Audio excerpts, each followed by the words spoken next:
안녕하세요. 축구 이야기를 전하는 모트입니다. 벌써 새로운 EPL이 개막한 지 2달이 넘었습니다. 여러분은 작년 2022-23 시즌 EPL 팀들의 전술을 어떻게 보셨나요? 맨시티의 해였다 라고 표현해도 무방할 정도로 펩은 엄청난 성과를 달성했습니다. 그러나 맨시티를 제외해도 지난 시즌은 정말 흥미로운 기록을 많이 만들어낸 시즌이었는데요. 감독들의 역대 최다 경질, 프리미어리그 시즌 최다골, 마지막 날까지 치열한 강등 싸움 등이 있었지만 특히 22번의 감독 교체는 정말 놀랄만한 기록이었습니다. 이렇게 많은 새로운 기록들이 왜 등장한 걸까요? 이것을 알기 위해서는 당연히 가장 먼저 팀들이 사용한 전술에 대해 살펴볼 필요가 있습니다. 우승권, 챔스권, 유로파, 강등권이 모두 치열했던 22-23 시즌 EPL. 이번 주제에서는 EPL의 전술 트렌드에 대해 설명하고자 합니다. 그럼 시작하겠습니다.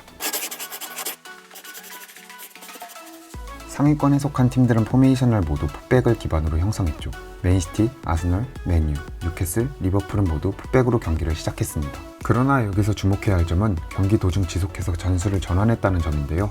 바로 4-3-3을 3-2-4-1로 말이죠. 이 전술은 2시즌 전부터 맨시티의 펩 과르디올라 감독이 애용하며 사용했던 전술이었습니다. 칸셀로를 미드필더로 올리고 후방은 3백을 형성하면서 투 볼란치를 만들었습니다. 지난 시즌 역시 선수만 달라졌을 뿐 기본적인 틀은 같았습니다. 아케, 디아스, 아칸지, 수비진 앞에서 존 스톤스와 로드리가 2명의 수비형 미드필더가 되었죠. 아스널과 리버풀 역시 이 전술과 매우 유사한 운영을 보여주었습니다. 아스널은 3백을 만들며 진첸코, 토마스 파티가 후방에서 빌드업을 담당했는데요. 또한 리버풀은 시즌 중반까지 좋지 못한 흐름을 보여주며 순위가 9위까지 떨어졌지만 클럽의 전술 변화를 통해 결국 유로파를 나갈 수 있는 5위를 달성했습니다. 그 중심에는 바로 윙백인 아놀드를 미드필더로 기용하는 것이었는데요. 당시 리버풀의 미들진은 많은 부상과 노세어로 인해 제대로 된 역할 수행을 하지 못하는 상황이었습니다. 이러한 이유 때문에 전술 변경 후 리버풀은 로버트슨, 반다이크, 코나테로 3백을 형성하며 파비뉴, 아놀드가 투볼란치를 만들었는데요. 이런 전술 변화를 바탕으로 발밑 능력이 좋은 아놀드의 장점을 극대화할 수 있었죠.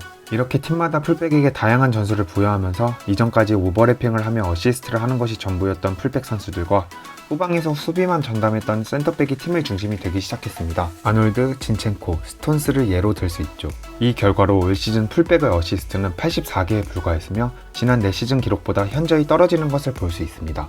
두 번째 특징은 스루 패스를 통한 득점이 증가했다는 점입니다. 한동안 롱킥으로 인한 역습은 객관적인 전력이 약했던 팀들이 주로 사용했던 전술입니다. 강팀일수록 더욱 과정을 생각하고 볼을 점유하는 것을 중요시했죠. 그러나 지난 시즌 지표를 살펴보면 전술 트렌드가 많이 바뀐 것을 알 수 있습니다. 특히 작년은 2시즌 전에 비해 스루 패스를 통한 득점이 거의 2배가 증가한 것을 볼 수 있는데요. 게다가 지난 시즌 브루노 페르난데스는 EPL에서 가장 많은 기회를 창출했으며 특히 깊은 위치에서 하프 스페이스에 위치해 있는 선수를 타겟팅하여 스루 패스를 넣어주었습니다. 작년 6라운드 아스널전을 살펴보면 그는 맨유의 3골 중 2골에 관여를 했는데요. 첫 번째 장면은 날카로운 스루 패스가 레시포드에게 연결되면서 득점을 만들어냈고 그 다음 장면에서는 에릭센에게 스루 패스를 건네주며 득점의 기점 역할을 해주었습니다. 레시포드의 스루 패스를 통한 4번의 득점은 이번 시즌 다른 어떤 선수보다 많은 기록입니다. 맨시티의 케빈 데브라이너와 홀란 역시 좋은 콤비네이션을 보여주었죠. 홀란은 팀에서 첫 시즌임에도 불구하고 역대 EPL 최다 득점을 기록했습니다.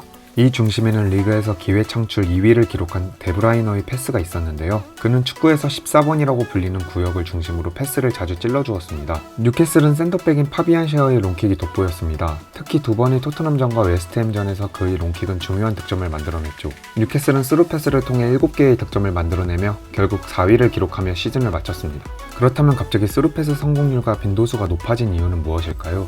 첫 번째 이유는 팀마다 감독 경질이 자주 생기면서 압박과 수비 형태를 지도하는 데 어려움을 겪었습니다. 수비 전술을 만들어낼 때 오랜 시간이 걸리는 만큼 감독들은 이 문제를 해결하기 위해 많은 고민을 할 수밖에 없었는데요. 또한 이번에 개최된 카타르 겨울 월드컵이 선수들에게 많은 피로감을 주면서 수비의 퀄리티가 떨어진 것을 원인으로 뽑을 수 있습니다. 두 번째 이유는 더 이상 역습 전술이 약팀뿐만 아니라 EPL의 빅6 팀들이 애용하기 시작했습니다. 그동안 세계적으로 빅클럽이라 평가받는 팀들 중 몇몇 팀만이 역습 전술을 사용했을 뿐 대부분 볼을 점유하는 데 집중했습니다. 그러나 22-23 EPL이 들어서면서 역습 빈도수가 급격히 증가하기 시작했죠. 이와 관련된 내용은 차기 영상에서 더욱 자세히 다루려고 합니다. 세 번째는 교체 선수 제도의 변화입니다. 5명의 교체 선수 제도를 도입한다는 소식이 나왔을 때 많은 사람들은 B클럽에게 유리한 변화라고 주장했습니다. 이 주장의 한 가지 예시를 들면 지난 시즌 1위를 기록한 맨시티의 교체 자원은 마레조와 필포든이었지만 8위를 기록한 토트넘의 교체 자원은 마타사라와 단주마였습니다. 물론 현재 사르가 좋은 모습을 보여주고 있지만 지난 시즌까지만 해도 EPL에서 적응을 못하는 모습을 보여주며 아쉬운 활약을 펼쳤는데요. 빅6에 속하는 토트넘보다 더 하위권인 팀일수록 교체 자원의 퀄리티는 당연히 더 떨어질 수밖에 없습니다. 그러나 이러한 주장과 반대로 화면에 나오는 그래프를 보면 2021-22 시즌에 비해 교체 횟수는 40% 증가했지만 골과 어시스트는 고작 7.8% 증가에 불과했습니다. 리그 통계도 살펴보면 최하위를 기록한 사우스햄튼이 가장 많은 교체를 했지만 반대로 리그 챔피언인 맨체스터 시티는 두 번째로 적은 교체를 기록했는데요. 또한 하나의 예시로 챔피언스 리그 4강 맨시티, 레알 마드리드 경기를 들 수 있습니다. 1차전에서 펩은 단 한 명의 교체 카드도 사용하지 않았습니다. 교체 선수는 경기장에 들어갔을 때 경기에 적응하기 매우 힘들다고 하죠.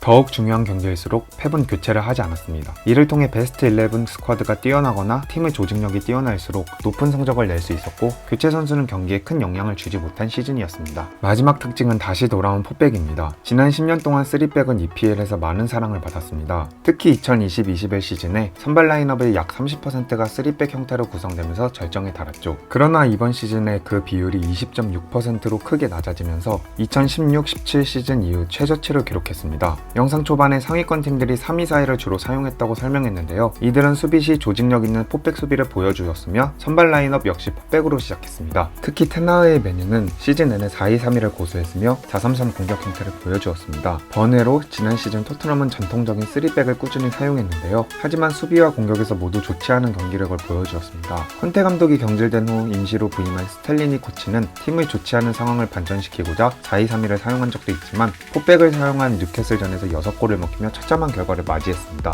EPL의 전체적인 전술 흐름을 살펴보다 보니 팀마다 구체적으로 다루지 못한 게 아쉽지만 주제가 너무 흥미로웠습니다. 특히 영상을 제작하다 보니 맨시티의 펩 감독이 더욱 대단하다고 느껴졌는데요. 한 명의 감독이 리그에서 전술을 주도하는 것 자체가 정말 놀라웠습니다. 하지만 한편으로 테나의 메뉴도 매우 흥미롭게 살펴봤는데 전술적인 유행에 따라가지 않고 자신만의 스타일로 성적을 내는 모습이 인상 깊었습니다. 과연 23-24 시즌에는 또 어떤 전술이 트렌드가 될까요? 긴 영상 끝까지 시청해주셔서 감사합니다.